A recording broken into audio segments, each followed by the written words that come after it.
여러분 안녕하십니까? 10월 12일 JCN 모닝뉴스입니다.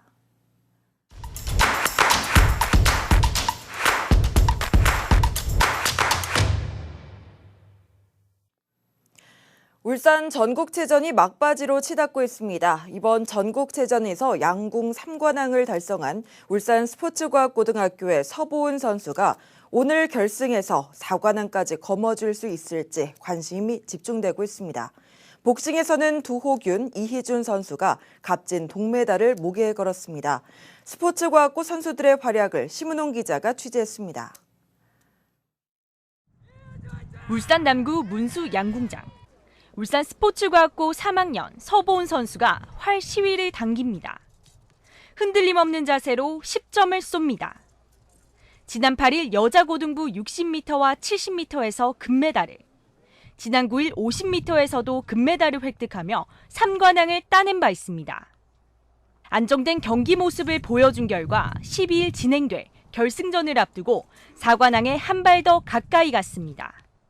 제가 생각했던 것보다 결과가 좀 잘 나와서 기분이 좋고, 일단 제가 한 발 한 발 열심히 쏜 거에 대한 성과가 나온 거라고 생각하고, 내일은 욕심 부리지 않고 그냥 최선을 다해서 쏠 수 있도록 노력하겠습니다. 한편 복싱 4강전에서도 울산 스포츠과학고 3학년 2명의 선수에게 관심이 집중됐습니다. 라이트 플라이급 두호균 선수와 라이트 헤비급 이희준 선수가 4강전을 치렀습니다. 두호균은 충북체육고등학교 강동호에게, 이희준은 서울체육고등학교 정태성에게 아쉽게 패해 결승 진출에는 실패했지만 값진 동메달을 거머쥐었습니다. 학생 선수 전문 양성기관인 울산 스포츠과학고는 이번 전국체전에서 모두 15종목 142명의 선수단을 구성해 대회에 참가했습니다. 지난 2014년 개교 이후 체육 인재 육성기관으로서의 역할을 톡톡히 하고 있습니다. 전국체전을 위해서 한 2달 전부터 새벽 운동을 매일 했습니다. 6시부터 새벽 운동도 하고, 그다음에 오후에 이제 전공 실기 수업 시간이 있는데 그때 이제 1시간 반 정도 주 운동을 하고, 그리고 야간에는 이제 체력을 기르기 위해서 웨이트 트레이닝을 1시간 반씩 해서. 울산 학생 선수들의 빛나는 활약에 메달과 상관없이 뜨거운 관심이 모아지고 있습니다. 전국체전 공동취재단 심은홍입니다. 이번 울산 전국체전은 역대 최대 규모로 치러지고 있습니다. 전국체전 기간 전국 각지에서 수많은 선수와 관람객들이 울산을 찾으면서 코로나19로 침체됐던 지역 상권이 활기를 띠고 있습니다. 최현철 기자의 보도입니다. 울산시 남구의 한 식당가. 점심시간을 앞두고 벌써부터 가게 안은 손님들로 북적입니다. 장사가 끝나기도 전에 일찌감치 준비한 재료가 모두 소진된 가게도 있습니다. 3년 만에 전국체전이 다시 정상 개최되면서 침체됐던 지역 상권이 일시적이지만 특수를 가져오고 있습니다. 체전 기간 동안 선수단과 관계자 등 울산을 찾을 방문객은 모두 20만 명이 넘을 것으로 예상됩니다. 상인들은 모처럼 만의 특수가 그저 반가울 따름입니다. 그래도 전국체전을 울산에서 하다 보니까 전국에서 진짜 뭐 우리 집에도 몇 팀을 받았는데 그분들이 오니까 이 거리도 사람들이 많이 다니고 이렇게 하니까 좀 살아있다는 느낌, 그런 느낌이고, 또 경기도 가뭄에 단비 내린다는 느낌, 그런 느낌이에요. 코로나19 여파로 사실상 개점 휴업이었던 숙박업소도 선수단과 손님을 맞으면서 모처럼 활기를 얻었습니다. 4성급 호텔부터 인근 모텔까지 빈방 찾기가 어려울 정도입니다. 그동안 한 3년 동안 코로나 때문에 이 숙박업계 쪽에는 많이 힘들었어요. 그런데 이번 체전을 계기로 해가지고 그나마 좀 숨통이 트이고 좀 활력이 도는 것 같아서 좋았습니다. 3년 만에 정상 개최된 이번 전국체전이 코로나19로 침체에 빠진 지역 경제에 가뭄 속 단비 역할을 해주고 있습니다. 전국체전 공동취재단 최현철입니다. 17년 만에 울산에서 열리고 있는 103회 전국체전과 42회 장애인체전의 성공 개최를 위한 후원과 지원이 이어지고 있습니다. BNK, 경남은행과 SK에너지, 현대자동차 등 8개 기업이 3억 4천만 원을 모아 대회 개폐회식에 참석하는 관람객에게 편의물품 9종 31,458세트를 지원했습니다. 또 지역 체육발전과 선수단의 사기 진작을 위해 농협과 한국동서발전, S-OIL, 국제라이온스협회, 355의 D지구 등에서 각종 후원을 이어갔습니다. 이와 함께 중국 원도심 4개 상권 89개 상점에서도 시민과 체전 방문객을 대상으로 영화, 음식값 등 할인 행사를 여는 등 체전 분위기를 띄우고 있습니다. 울산 지역의 친환경 자동차 충전 시설이 다른 지역에 비해 높은 것으로 나타났습니다. 울산시는 방인섭 시의원의 서면 질문에 대한 답변을 통해 8월 말 현재 울산의 전기 자동차 공용 충전기는 1,992대가 설치돼 전체 전기차 보급 대수 4,184대 대비 48%의 설치율로 특광역시 가운데 광주 다음으로 설치 비율이 높다고 밝혔습니다. 또 수소 충전소의 경우 현재 11개소가 구축돼 특광역시 가운데 인구수 대비 보급률 1위이며 운영 중단 사례도 없었다고 말했습니다.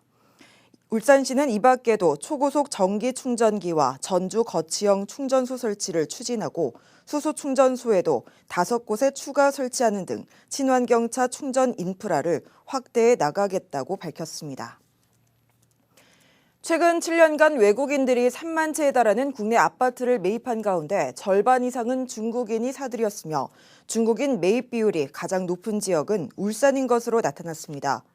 더불어민주당 양경숙 의원이 국토교통부로부터 받은 자료에 따르면 2015년부터 올해 8월까지 외국인이 사들인 전국의 아파트는 29,792건으로 이 중 중국인이 전체의 62%를 차지했습니다.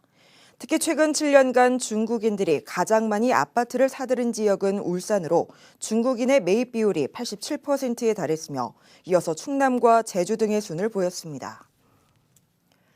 부동산 거래 절벽 현상이 심화하면서 지역 법원 경매 시장도 크게 위축된 것으로 나타났습니다. 법원 경매 전문 기업 지지옥션에 따르면 지난달 울산지법의 전체 경매 건수 234건 가운데 58건만 낙찰돼 낙찰률이 24.8%에 그쳤습니다.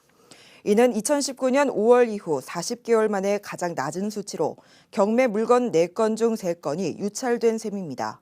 지지옥션 관계자는 금리 인상과 일반 매매 시장의 위축이 경매 시장으로까지 확산되고 있다며 낙찰률의 급격한 하락은 불황이 장기화될 가능성을 보여준다고 말했습니다. 코로나19 확산으로 인한 고용과 임금 타격이 울산이 타 지역보다 컸던 것으로 나타났습니다. 수출 위주의 산업 구조로 대외 의존도가 높은 데다 재택근무가 어려운 제조업 위주의 일자리 때문인데요. 회복 역시 상대적으로 더딘 편입니다. 구현희 기자입니다.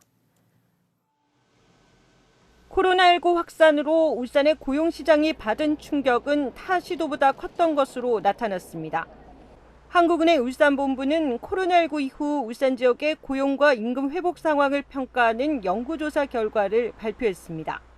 조사 결과 코로나 이전 1%대였던 울산과 전국의 고용률 격차는 코로나19 이후 2%대로 벌어졌습니다. 감염병 확산에 취약한 직종과 업종 비중이 높고 재택근무를 할 수 없는 일자리 비중도 전국 16개 시도 중 가장 높아 코로나19 충격이 컸던 것으로 분석됐습니다. 수출입 비중이 높다 보니 글로벌 경제 상황에 더 민감할 수밖에 없는 것도 하나의 원인이었습니다.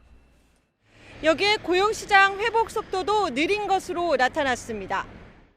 올해 상반기 전국의 고용률이 코로나 이전 수준을 회복한 것과 달리 울산의 고용률은 코로나19 이전보다 오히려 부진한 모습을 보였습니다. 코로나19 이전보다 고용과 임금 수준이 오히려 낮아진 곳도 전국 16개 시도 중 울산이 유일했습니다. 울산 지역 고용 충격이 크고 회복이 부진한 배경으로 감염병 및 대외 충격에 취약한 고용 구조, 인구 유출 등 노동 공급 부진, 그리고 주력 산업 일자리 창출력의 추세적 약화 등이 있는 것으로 분석되었습니다. 악화된 울산의 고용 시장은 하반기쯤에야 코로나19 이전 수준으로 회복할 가능성이 있지만 글로벌 경기 위축에 따른 수출 둔화가 회복의 걸림돌입니다. JCN 뉴스 구현입니다. 울산시 소상공인 연합회는 어제 기자회견을 열고 영남알프스 신불산 케이블카의 빠른 설치를 촉구했습니다. 소상공인 연합회는 신불산 케이블카 사업은 740억 원의 생산 유발 효과와 267억 원의 부가가치 유발 효과, 600여 명의 고용 효과가 전망되고 있다며 침체된 지역 경제를 살리는 원동력이 될 것이라고 강조했습니다. 소상공인 연합회는 이어 등옥 온천단지 내 숙박업소 상당수가 문을 닫은 채 방치되고 있다며 체류형 게스트하우스로 전환해서 관광객과 등산객에게 제공할 것을 제안했습니다. 더불어민주당 이상원 국회의원이 문화재청 국정감사에서 반구대 암각화 보존을 위해 대구와 구미 간 물 문제 해결을 촉구했습니다. 이 의원은 반구대 암각화 보존을 위해 해왔던 노력들이 정치적인 갈등으로 손바닥 뒤집듯이 바뀌고 있다며 지금 이 순간에도 반구대 암각화는 서서히 지워지고 있다고 지적했습니다. 이 의원은 대구시의 협정 해지가 숙려 기간이 있는 만큼 정부가 주도적으로 중재에 나서야 한다고 밝혔습니다. 김기현 국회의원은 여천 배수펌프장 시설 교체 등 울산 남구에 배정되는 행정안전부 특별교부세 20억 원을 확보했다고 밝혔습니다.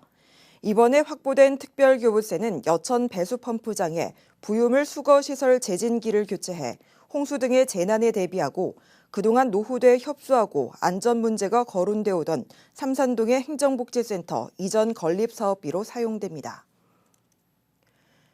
불법 체류 외국인 60여 명을 파견시켜서 일하게 한 무허가 인력 파견업체 대표에게 징역형의 집행유예가 선고됐습니다. 울산지법 조현선 판사는 출입국 관리법 위반 혐의로 기소된 무허가 인력 파견업체 대표 A씨에게 징역 6개월에 집행유예 1년을, 인력을 공급받은 해당 업체에는 벌금 1,500만 원을 각각 선고했습니다. A씨는 2020년 2월부터 11월까지 무허가 인력 파견업체를 운영하면서 경주에 있는 한 업체에 태국 국적의 불법 체류 외국인 69명을 공급한 혐의를 받고 있습니다.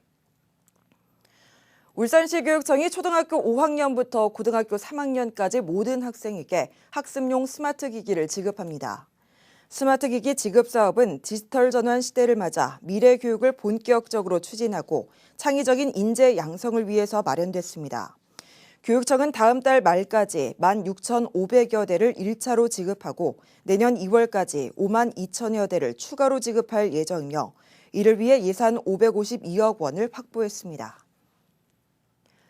울산 학교 비정규직 연대회의는 어제 기자회견을 열고 열악한 학교 급식실의 작업 환경으로 인해 폐암 발생률이 일반인의 35배에 달한다며 급식실 환기시설 개선을 촉구했습니다.